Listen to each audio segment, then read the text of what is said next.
کتنی دفعہ کہا ہے کہ پرانے درختوں پر ہمیشہ ہی کچھ نہ کچھ ایسی طاقتیں آ جاتی ہیں جن کا ہماری دنیا سے کوئی تعلق نہیں ہوتا۔ تم بات کو کیوں نہیں سمجھتی؟ اگر کسی روز کوئی جن بھوت چمٹ گیا تو پوری زندگی روتے ہوئے گزر جائے گی، اور پھر تم… ابھی بات اماں کے منہ میں ہی تھی کہ میرے کہکہے بلند ہونے لگے۔ ارے اماں، مجھ پہ کوئی جن بھوت عاشق ہو جائے گا کیا؟ ہائے کتنا اچھا ہوگا نا اماں، پھر ہم اس سے کہیں گے کہ ہمارے سارے مسائل حل کر دیں، ہماری غربت ختم کر دیں۔ اماں پھر تو میں کہتی ہوں کہ جنوں بھوتوں سے کہو کہ مجھ پہ عاشق ہو ہی جائیں۔ اماں کو میری اس بات پر اس قدر شدید غصہ آیا کہ انہوں نے مجھے دھکا دے کر اٹھا دیا کہ اٹھ جاؤ اپنی چارپائی پر جاؤ، اور جس دن کچھ ایسا ہو گیا نا تو روتی ہوئی میرے پاس نہ آنا۔ پھر کس کے پاس جاؤں گی؟ اپنے اسی برگد کے پاس چلی جانا، یہی تمہیں پھر پناہ دے گا۔ نکمی اولاد، ذرا سا جو ماں کا احساس ہوا ہو انہیں۔ اماں بڑبڑاتی رہیں نہ جانے کب تک، اور میں ہولے ہولے مسکراتی رہی کہ میری ماں بھی کس قدر سادہ ہے، ابھی تک جن بھوتوں پر یقین رکھتی ہے۔ اگلی صبح میں اسکول جانے کے لیے تیار ہو رہی تھی۔ رقیہ ناشتہ بنا رہی تھی۔ وہ اسکول کو 8ویں کے بعد اللہ حافظ کہہ چکی تھی، کیونکہ اس کے مطابق یہ پڑھائی وڑھائی اس کے بس کی بات نہیں تھی۔ بس پھر میں نے بھی کہا کہ جو پڑھنا نہیں چاہتا وہ گھر سنبھالے، کیونکہ میں نے تو اماں کو صاف بتا دیا تھا کہ میں اگر پڑھوں گی تو مجھ سے یہ گھر کے کام نہیں ہوتے اماں، اور اماں بھی جانتی تھی کہ اس سے بحث کا کوئی فائدہ نہیں، اسی لیے وہ بیچاری رقیہ کو ہی گھر کے کاموں میں لگائے رکھتی۔ اب رقیہ گھر کا بھی سارا کام کرتی اور ساتھ میں باہر کھیتوں کا کام بھی دیکھتی تھی۔ میں تیار ہو کر اسکول جانے لگی تو ہمسائے میں سے کشور بھی آ گئی۔ وہ بھی میری کلاس فیلو تھی۔ ہم دونوں ایک ساتھ ہی نکلتی تھی، جبکہ دوسری 4 لڑکیاں راستے میں ہمارے ساتھ ملتی تھی۔ جو ہی میں برکت کے پاس سے گزری مجھے ایسا لگا جیسے کوئی ابھی ابھی برکت سے نیچے اترا ہے اور میرے ساتھ چل پڑا ہے۔ مجھے کوئی غلط فہمی لگی تھی، یا شاید واقعی کوئی میرے ساتھ چلنے لگا۔ کشور، میری آواز پہ وہ چونکی۔ میں شاید اسے کچھ بتانے ہی والی تھی کہ ایک سایہ سا لہراتا ہوا برکت پہ واپس چلا گیا۔ میری آنکھیں اگر دھوکہ نہیں کھا رہی تھی تو جس انداز میں میری چارپائی پہ اس بارش والی شام سلوٹیں پڑی ہوئی تھیں، اسی سائے کا ہولہ کچھ ان سلوٹوں جیسا ہی تھا۔ کیا بات ہے؟ آواز کیوں دی تھی؟ کشور کو کافی دیر کے بعد ہوش آئی کہ میں نے اسے آواز بھی دی تھی۔ میں کوئی جواب دیے بنا خاموشی سے چلنے لگی۔ اسکول اپنے گاؤں سے 2 میل دور تھا۔ راستے میں درختوں کی بڑی کمی تھی، کیونکہ کچھ سال پہلے سرحد پار میں رہنے والے بنے ہندوؤں نے کچھ زیادہ ہی طاقتور ہو کر کچے راستے کے دونوں اطراف میں لگے درختوں کو بڑی بے دردی سے کاٹا تھا اور سمندری راستے سے انہیں دوسرے ملک میں بیچ ڈالا تھا، کیونکہ ان درختوں کی قیمت بہت زیادہ تھی۔ ہم نے کبھی بھوت دیکھے ہیں؟ میں نے اچانک ہی کشور سے سوال کیا۔ نہیں، میں نے تو نہیں دیکھے۔ تم نے دیکھے ہیں؟ نہیں، میں نے بھی نہیں دیکھے، اور نہ ہی مجھے دیکھنے کا کوئی شوق ہے۔ تم بس جلدی چلو کیونکہ ہمیں دیر ہو رہی ہے، اس نے مجھے تیز آواز کے ساتھ کہا۔ صاف لگ رہا تھا کہ وہ ڈر گئی ہے۔ لیکن کشور، یہ ہوتے تو ہیں نا؟ میں کہاں ان کی جان چھوڑنے والی تھی۔ ہاں بھائی، ہوتے ہیں، کیونکہ ہم ان کے وجود سے انکار نہیں کر سکتے۔ شگفتہ، بس کرو اب یہ جنات پہ سوال۔ اب تم جلدی چلو ورنہ ہمیں دیر ہو جائے گی۔ میں اس کے ساتھ تیز تو چلنے لگی، لیکن میری سوئی وہیں پہ اٹکی ہوئی تھی کہ اگر جنات ہیں تو نظر کیوں نہیں آتے؟ اگر نہیں ہیں تو لوگ، خاص کر اماں، کیوں کہتی ہیں کہ یہاں وہاں آس پاس ہر جگہ پر موجود ہوتے ہیں، پر ہر کسی کو نظر نہیں آتے؟ ابھی انہی سوچوں میں غرق ہم اسکول پہنچ گئی۔ وہاں استانی جی سے یہ سوال کرنے کا ارادہ کیا۔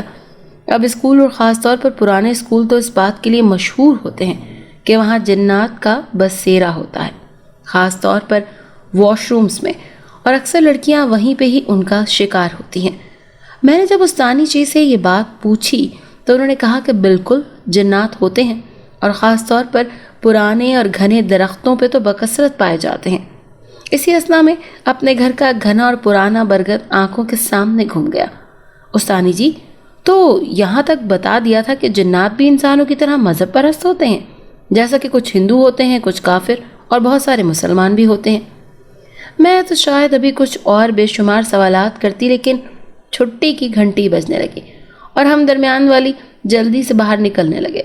اگست کی چپکنے والی گرمی، ہپ زدہ ماحول اور ہواؤں کے چلنے کا کہیں بھی پتہ نہ ہو تو 2 قدم چلنا بھی محال لگتا ہے۔ ہم لوگ جیسے ہی اپنے گاؤں میں جانے والی سڑک پر پہنچے تو کشور کی طبیعت اچانک خراب ہو گئی۔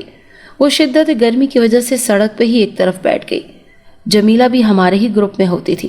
وہ بھاگ کر سڑک کنارے لگے نلکے سے تازہ پانی ایک پلاسٹک کی بوتل میں بھر کر لائی اور ہم نے کشور کو پلایا۔ پانی پینے سے اس کی کچھ آنکھیں کھلی تو صحیح، لیکن وہ اٹھ ہی نہیں پا رہی تھی۔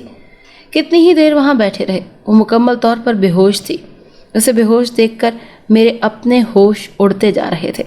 اسے ایک دم سے کیا ہو گیا؟ جیسے تیسے کر کے ہم اسے ہوش میں لائے اور پھر گاؤں کی طرف چل پڑے۔ ایک نیم مردہ لڑکی کو لے کر چلنا جان جوکھم کا کام تھا۔ جو فاصلہ 1 گھنٹے میں طے ہوتا تھا وہ ہم نے 2.5 گھنٹوں میں طے کیا۔ لیکن گھر پہنچتے ہی سامنے کا منظر اس قدر جان لیوا تھا کہ کشور کو اس کے گھر پہنچایا اور پھر میں بھی مرے قدموں کے ساتھ گھر کی جانب چل پڑی۔ جیسے ہی میں گھر میں داخل ہوئی، سامنے کا منظر میرے لیے دیکھ کر بے ساختہ حلق کے بل چیخ نکلتی اور بھاگ کر گئی۔ برگد کی کئی شاخیں زمین پر ٹوٹی پھوٹی پڑی تھیں۔ میری چیخیں سن کر اماں بھاگتی ہوئی آئیں اور کہنے لگیں، کیا ہوا ہے؟ جب انہیں پتہ چلا کہ میں برگد کے غم میں گھل رہی ہوں تو خاموشی سے اپنے کام میں مگن ہو گئی۔ کچھ بھی نہیں کہا۔ ان کے نزدیک یہ کوئی اتنی بڑی بات نہیں تھی، لیکن میں مردہ اور افسردہ دل کے ساتھ اسے دیکھتی جا رہی تھی۔ بڑی مشکلوں سے اداس دل کے ساتھ اٹھی اور بنا کچھ کھائے اوندھے منہ چارپائی پر لیٹ گئی۔ پتہ نہیں رات کی کس پہر آنکھ کھلی تو درخت پر وہی ایک مہم سا سایہ نظر آیا۔ بے اختیار اس کو پیٹنے کو دوڑی، کیونکہ اس سائے نے ہی میرے برگد کی یہ حالت کی تھی۔ اماں اور رقیہ دنیا سے بے خبر سو رہی تھی۔ میں نے جیسے ہی اس سائے کو پیٹنا شروع کیا، ہلکی ہلکی چیخیں سنائی دینے لگیں۔ غور سے سنا تو برگد رو رہا تھا۔ میں نے اپنے ہاتھ روک لیے۔ کچھ ہی دیر میں ایک ننھا سا سایہ میرے سامنے آ کر کھڑا ہو گیا۔ اس نے بے اختیار میرا ہاتھ پکڑ لیا۔ اس ننھے سے سائے میں سے اس قدر طاقت تھی کہ میں اپنی جگہ سے ہل بھی نہیں سکی۔ کون ہو تم؟ میں نے ہمت کر کے پوچھا۔ میں تو دھرم لال ہوں، اس برگد کا مالک اور اس مندر کا پرانا پجاری۔ اس نے ایک ہی سانس میں بتا دیا۔ میرے برگد کا یہ حشر تم نے کیا ہے؟ میرے پوچھنے پر وہ ہنسنے لگا۔ میں نے ہی کیا ہے، وہ ڈٹائی سے بولا۔ لیکن کیوں کیا تم نے ایسا؟ میں نے دوبارہ ہمت کر کے پوچھا۔ بس میں نہیں چاہتا کہ میرے گھر میں کوئی اور میرے سوا رہے۔ جب کافی دیر ہم دونوں باتیں کرتے رہے تو رقیہ دور برآمدے میں کھڑی یہ سب دیکھ رہی تھی۔ اس نے اماں کو بڑے ہی خوفناک انداز میں پکارا۔ اماں! وہ بیچاری بھاگتی ہوئی آئیں اور مجھے وہیں پہ کھڑے دیکھ کر ششدر رہ گئیں۔ ارے یہ تو نامراد سو رہی تھی، یہاں کیا لینے آئی ہے؟ اماں نے نہایت افسوس سے پوچھا اور جلدی سے میرے پاس درخت کے نیچے آئیں اور مجھے اپنے ساتھ لے گئیں۔ کمرے میں جا کر انہوں نے بڑی محبت سے مجھے سمجھایا کہ پرانے درختوں پر سائے ہوتے ہیں، مت جایا کر وہاں۔ میں نے آگے سے کوئی بات نہ کی، بس خاموشی سے اماں کی جانب دیکھتی گئی۔ میں اس وقت اماں کے سامنے چارپائی پر لیٹ گئی، وہ دونوں بھی لیٹ گئیں۔ میں اگلی صبح جب جاگی تو تیز بخار میں پھنک رہی تھی۔ اماں فکر مندی سے میرے پاس آئیں اور مجھے کہا، آئندہ اس برگد کے پاس کبھی مت جانا۔ میں خاموشی سے لیٹی رہی، نہ ہاں کی نہ۔ جب اس بات کو کافی دن گزر گئے، میں نے بھی اسکول جانا شروع کر دیا۔ اماں بھی اس بات کو بھول بھال گئیں۔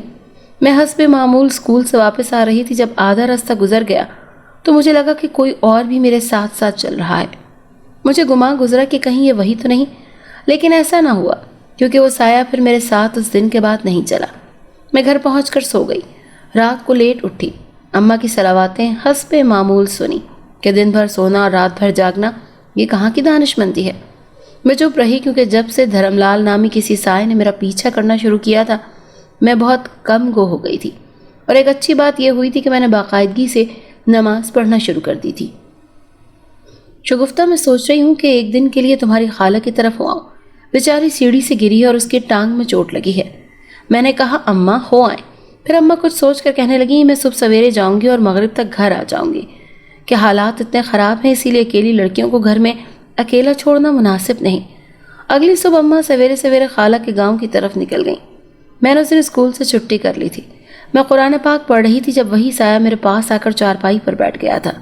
میں صاف طور پر محسوس کر سکتی تھی کہ چادر کی سلوٹیں گہری ہو گئی ہیں۔ میں دھرم لال ہوں، ایک ہندو جن زادہ ہوں، کئی 100 سالوں سے اس برگد پر رہتا ہوں۔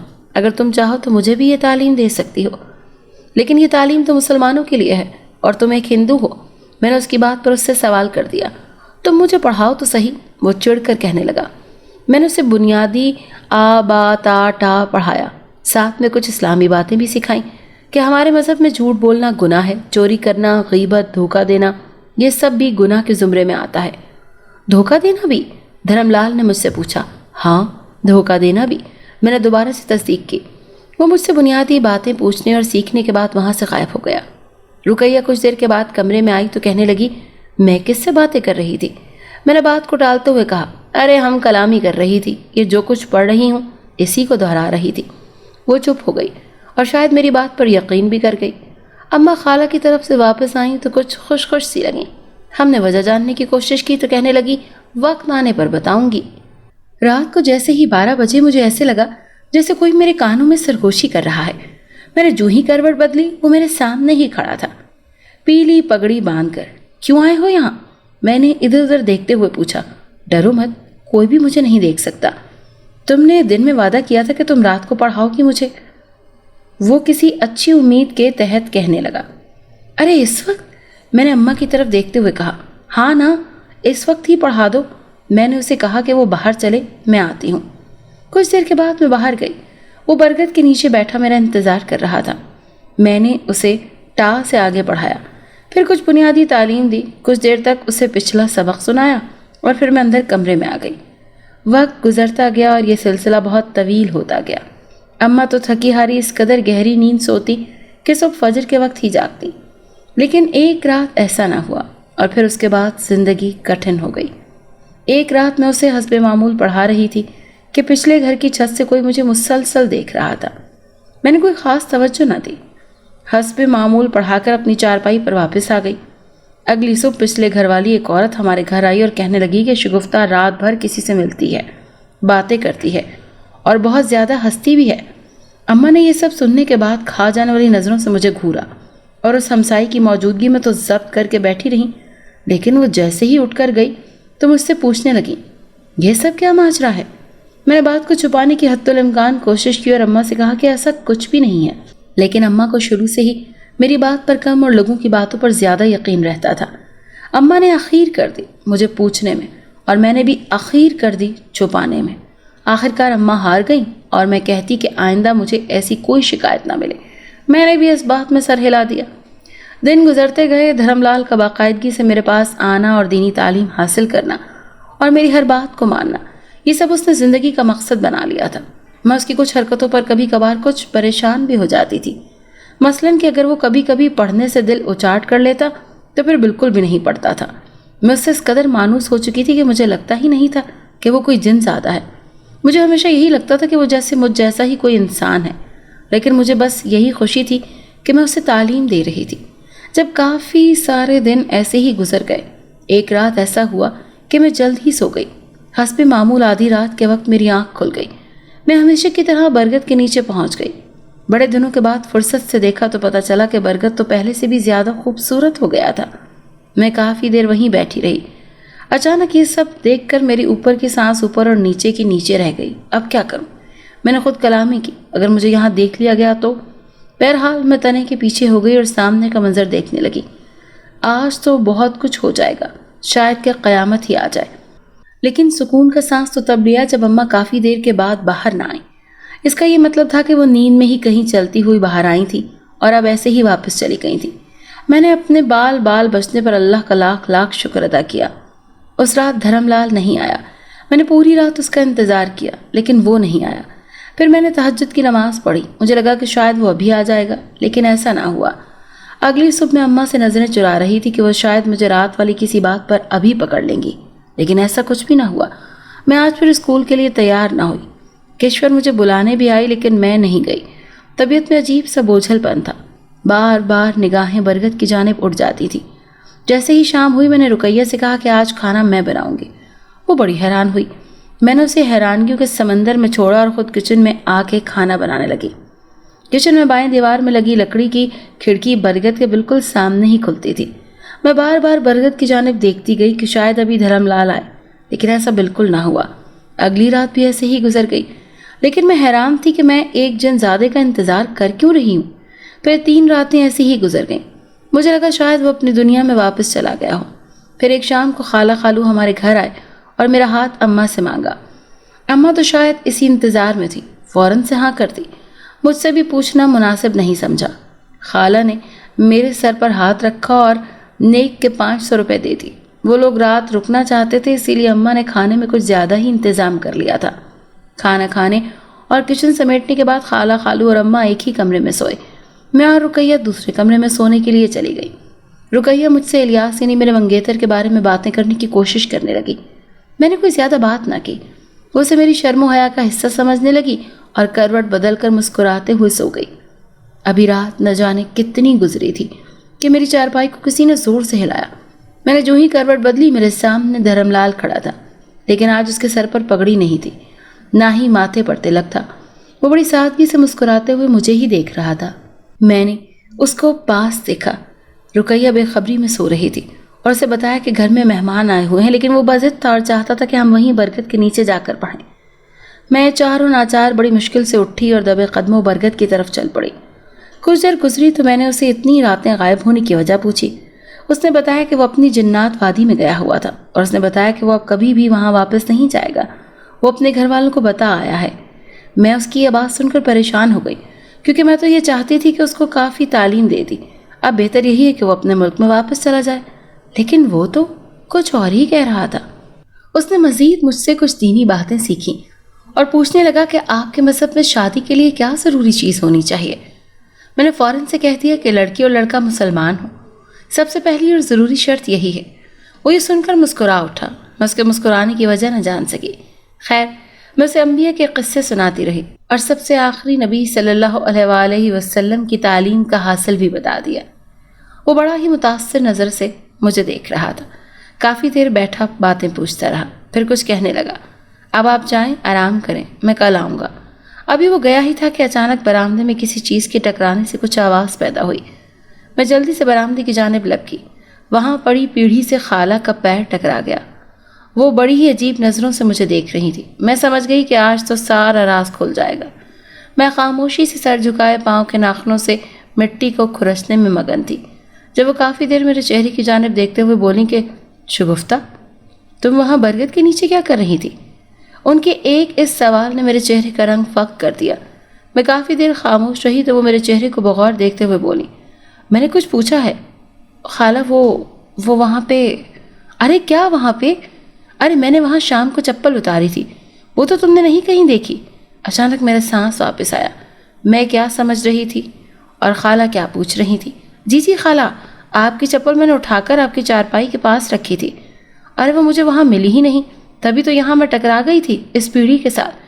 میں بھاگ کر کمرے میں گئی اور خالہ کو ان کی چپل لا کر دی۔ خالہ نے چپل پہنی اور واپس کمرے کی طرف چل دی۔ صبح اٹھتے ہی رات والے واقعے کو میں دہرانے لگی اور اللہ پاک کا شکر ادا کیا کہ کسی کو کچھ علم نہیں ہوا۔ لیکن کب تک، آخر کب تک یہ سب چھپا رہے گا؟ اس سوال کا جواب بھی پھر جلد ہی مل گیا۔ خالہ صبح ناشتے کے بعد چلی گئیں اور جلد شادی کی تاریخ لینے کے لیے پھر سے آنے کے لیے کہا۔ اس رات دھرم لال آیا اور اس نے میرے سامنے کلمہ پڑھ لیا۔ وہ کلمہ پڑھتے ہوئے انتہائی پاک باز اور نکھرا سا لگ رہا تھا۔ تو ہمارے کلمے میں اس قدر طاقت تھی، مجھے کس قدر شدت سے اپنے مذہب پر پیار آیا تھا۔ پھر وہ کچھ دیر بیٹھا رہا اور اس نے مجھے جو بات کہی وہ میرے سر پہ ہتھوڑے کی مانند لگی۔ میں تو سوچ بھی نہیں سکتی تھی کہ دھرم لال ایسی بات بھی کر سکتا ہے۔ دھرم لال تم، میں نے کچھ کہنے کے لیے ابھی لب کھولے ہی تھے کہ اس نے میری بات کاٹ دی اور کہنے لگا کہ دھرم لال نہیں، میرا نام آج سے حسن ہے، میں نے اپنا اسلامی نام رکھ لیا ہے۔ حسن، یہ جو تم سب کچھ کہہ رہے ہو نا، یہ ہرگز کسی بھی صورت میں ممکن نہیں ہے۔ لیکن جب میں نے آپ سے اس رات پوچھا تھا تو آپ نے یہی کہا تھا کہ شادی کرنے کے لیے مسلمان ہونا ضروری ہے۔ حسن نے بے دھڑک مجھ سے کہا۔ بالکل میں نے کہا تھا، لیکن مسلمان ہونے کے ساتھ ساتھ انسان کے ساتھ شادی کرنے کے لیے انسان کا ہونا بھی ضروری ہے۔ میں نے اسے نہایت محبت سے سمجھانے کی کوشش کی۔ یہ آپ نے نہیں کہا تھا کہ انسان ہی ہونا لازم ہے، آپ نے مسلمان ہونے کا کہا تھا کہ وہ لازم ہے۔ تو دیکھ لیجئے، میں مسلمان ہو گیا ہوں، اب آپ کو مجھ سے شادی ہر صورت میں کرنا ہوگی۔ مجھے ان تمام راتوں کی ملاقات میں سے آج پہلی دفعہ حسن سے شدید خوف محسوس ہوا تھا۔ وہ رو دینے کو تھا، لیکن وہ تو ایک جن تھا، اگر کوئی اس کی بات آرام سے نہ بھی سنتا تو اسے ظاہر ہے کہ وہ زبردستی بھی کر سکتا تھا۔ میں جہاں تک ہو سکتا تھا اسے سمجھاتی رہی، لیکن وہ نہیں مانا اور روٹ کر چلا گیا۔ اگلے کچھ دن وہ نہیں آیا۔ میں نے شکر ادا کیا کہ اب وہ نہیں آئے گا، لیکن یہ میری خام خیالی تھی، کیونکہ وہ پھر جس انداز میں آیا میں سوچ بھی نہیں سکتی تھی۔ ادھر خالہ کو بہت جلدی تھی مجھے بہو بنا کر گھر لے جانے کی۔ انہوں نے اماں سے 1 ہفتے کے بعد کی تاریخ طے کی اور کہا کہ اب رخصتی دے دو۔ میں ہر دن یہی دعا کرتی رہی کہ حسن واپس نہ آ جائے، اور ایسا ہی ہوا، وہ واپس نہیں آیا۔ میں دلہن بن کر الیاس کے گھر چلی گئی۔ پھولوں کی سیج سجی ہوئی تھی، خالہ کی کوئی بیٹی نہیں تھی، اسی لیے وہ خود ہی سارے انتظامات کر رہی تھی، مجھے کمرے تک چھوڑ رہی تھی۔ کچھ ضروری کھانے پینے کا سامان بھی بیڈ کے ساتھ رکھ دیا۔ میں سر جھکائے بیٹھی تھی کہ دروازہ کھلنے کی آہٹ سے میں نے ذرا سے جنبش کی۔ دولہا آہستہ آہستہ میرے قریب آ رہا تھا، میں اور سمٹ کر بیٹھ گئی۔ جب وہ میرے قریب بیٹھ گیا تو سائڈ پر پڑے پھل کھانے لگا۔ مجھے کچھ عجیب تو لگا لیکن خاموش رہی۔ پھر اپنی قمیض کی جیب سے کچھ نکالنے لگے۔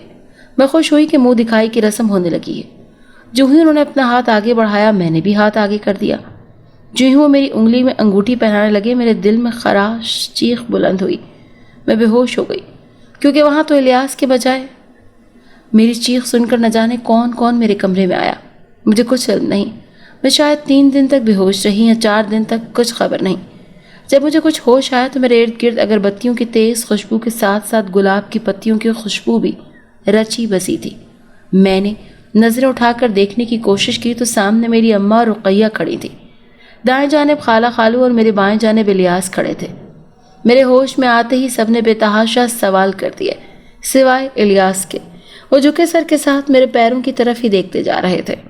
کچھ کہے بنا خالہ اٹھی اور مجھے دم والا پانی پلانے لگی۔ ان کے مطابق میں 4 دن کے بعد ہوش میں آئی ہوں۔ اماں میرے صدقے واری جا رہی تھی کہ شکر ہے کہ مجھے ہوش تو آیا۔ خالو نے پوچھا کہ بیٹی کیا ہوا تھا تمہیں؟ میں کچھ بھی نہ بولی، بس خاموشی سے سب کے چہروں کو دیکھتی گئی۔ ان کے مطابق میں بہت بری طرح ڈر گئی تھی۔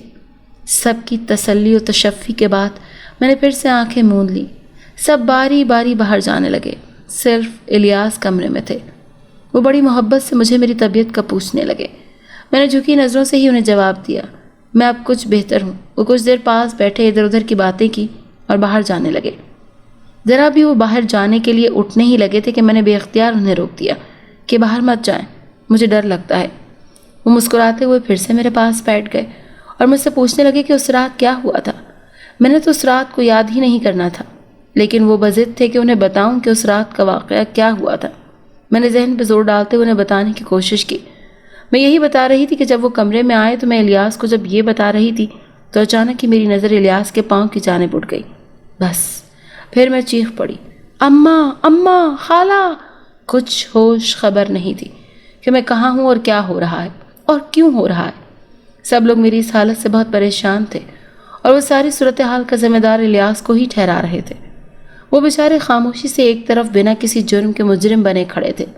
اب کی دفعہ میں بے ہوش ہوئی تو پورے 10 دن کے بعد ہوش میں آئی تھی۔ جب ہوش میں آئی تو میں آہن اماں کے گھر میں تھی۔ سامنے برگد کا پیڑ بھی کھڑا تھا اور وہ بھی اداس نظر آیا۔ اماں میرے ہوش میں آنے پہ میرے پاس آئیں اور پوچھنے لگیں کہ الیاس کو دیکھ کر ہی تمہیں کیا ہو جاتا ہے؟ میں نے کچھ بھی بتانے سے انکار کرتے ہوئے کہا کہ اماں میں کچھ بھی نہیں جانتی، لیکن میں الیاس کے ساتھ نہیں رہنا چاہتی۔ ایک بیٹی کی ماں کے لیے یہ سب سے بری خبر تھی، اس صورت میں کہ اگر اس کی بیٹی کی شادی کو صرف 10 دن گزرے ہوں۔ اماں منہ پر ہاتھ رکھے بیٹھی تھی، ایک دم سے اٹھی اور میرے منہ پر ہاتھ رکھ دیا کہ یہ کیا بکواس کر رہی ہو؟ ابھی شادی کو دن ہی کتنے گزرے ہیں جو تم یہ بکواس کرنے لگ گئیں؟ میں کچھ بھی سننے کے لیے تیار نہیں تھی، بس رو رو کر بے حال ہو چکی تھی۔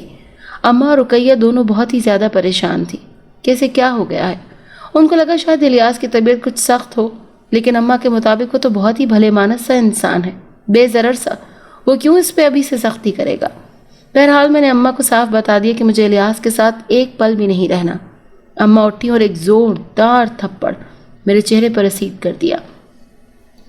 اماں نے آج تک ایسی کوئی سختی کم از کم مجھ پہ نہیں کی تھی، لیکن آج تو حد ہی کر دی۔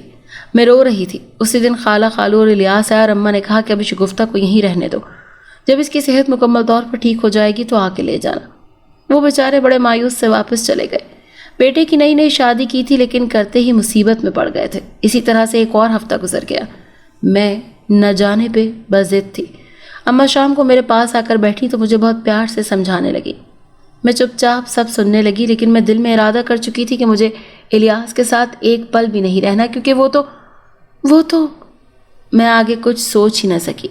سرحد کے اس پار ایک بزرگ اور دین اسلام کے سچے عاشق کا مزار تھا۔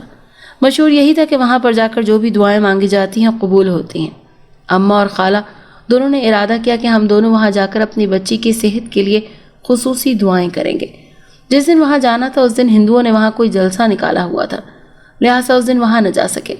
پھر سرحد پار والوں کے لیے ایسی سختی ہوئی کہ وہاں کبھی جا ہی نہ سکے۔ پھر ایک دن ایک بزرگ دروازے پر سوالی بن کر آئے اور کچھ صدا لگائی۔ اماں بھاگتے ہوئے دروازے پر گئیں اور کہنے لگیں کہ بابا جی میری بیٹی کے لیے دعا کر دیں، اس کی شادی کو ابھی 15 دن ہوئے ہیں لیکن وہ اپنے گھر جانے پر تیار ہی نہیں، نہ جانے ایسا کیا ہو گیا ہے۔ وہ جب بھی اپنے میاں کو دیکھتی ہے تو چیخنے چلانے لگتی ہے، ڈر جاتی ہے اور پھر بے ہوش ہو جاتی ہے۔